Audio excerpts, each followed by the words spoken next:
朋友们、姐妹们，蒋娘娘今天给大家分享一道肥而不腻、软烂入味的粉蒸肉。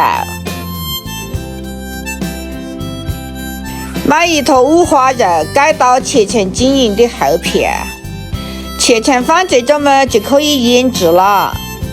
放上茴香粉、八角粉、料酒、生抽、老抽、甜酱油、红糖。抓拌均匀，再放上蒸肉粉，抓拌均匀。拌的时候，如果太干，适量加点水。拌均匀后，加点食用油，锁住水分。腌制1个小时嘛，我们就可以来转盘了。蒋娘娘今天用茴香打底，你们也可以换成红薯、洋芋打底，把肉一层一层的铺上，我们就可以上锅蒸去了。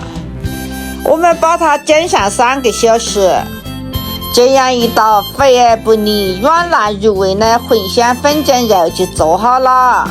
粉蒸肉的做法有很多种，我觉得茴香粉蒸肉才是我们成功最传统的蒸肉吃法，这个味道吃一次就让人难忘记。朋友们、姐妹们，你们给学会了。